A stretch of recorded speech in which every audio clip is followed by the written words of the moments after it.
Bonjour. Moi, je sais même pas si la machine fonctionne ou rien. Bon. Aujourd'hui, je vais vous parler de quelqu'un que j'admire énormément.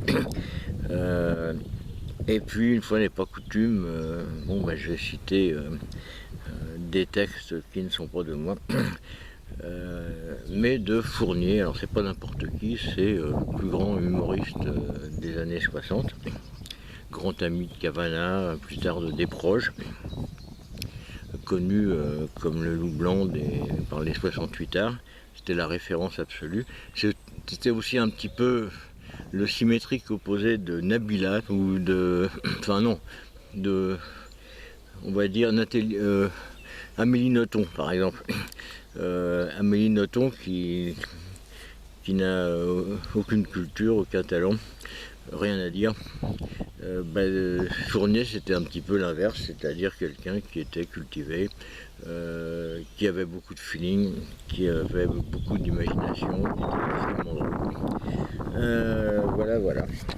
Alors, qu'est-ce qu'il écrivait? Il faut savoir que dans les années 60, on vivait avec le latin, avec la grammaire, avec les règles grammaticales, l'arithmétique, ce qu'on appelle les bases de la culture. Et Fournier se référait aux livres de grammaire, ça existait à l'époque, quand les enfants faisaient moins de 12 fautes par ligne. Et il avait rédigé une sorte de pastiche que j'ai trouvé absolument ahurissant, de drôlerie. Alors par exemple pour la proposition indépendante, je lis, la proposition, lorsque une proposition se suffit à elle-même, c'est une proposition indépendante. Exemple, l'éléphant a accompagné ses filles chez le gynécologue pour une ligature des trompes. Une phrase peut être composée de plusieurs propositions indépendantes. Exemple, un stock d'hosties a été saisi à Roissy, elle contenait de l'héroïne.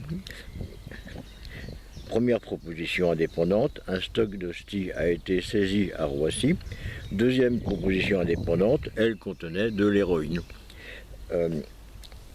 Il continue avec la proposition principale et la proposition subordonnée. À l'époque, tout le monde connaissait ça. Une phrase peut contenir plusieurs propositions de nature différente. Une proposition introduite par une conjonction de subordination, un pronom relatif ou un mot interrogatif est une proposition subordonnée.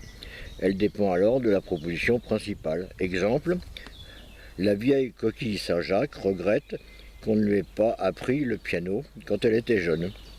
La vieille coquille Saint-Jacques regrette, proposition principale, qu'on ne lui ait pas appris le piano, première proposition subordonnée. Et ça continue. Quand elle était jeune, proposition subordonnée introduite par quand. Les propositions indépendantes ou principales, des propositions indépendantes ou principales peuvent être des propositions affirmatives ou négatives, des propositions interrogatives, des propositions exclamatives. Propositions affirmatives ou négatives. Les propositions affirmatives sont le plus souvent au mode indicatif. Exemple, la femme de l'astronaute a profité du séjour de son mari sur la Lune pour retourner chez sa mère.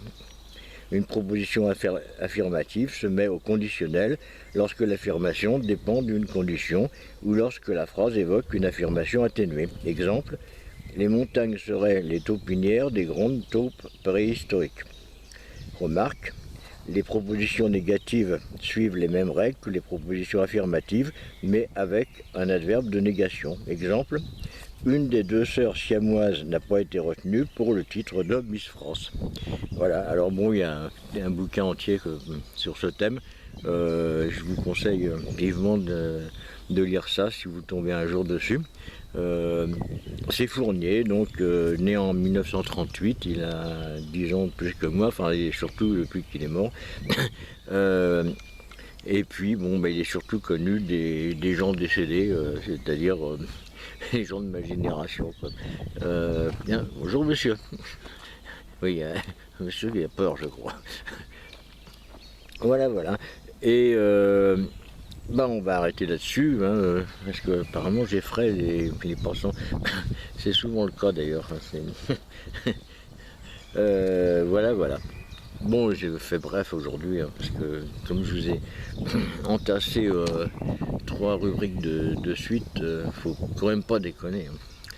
Voilà, voilà.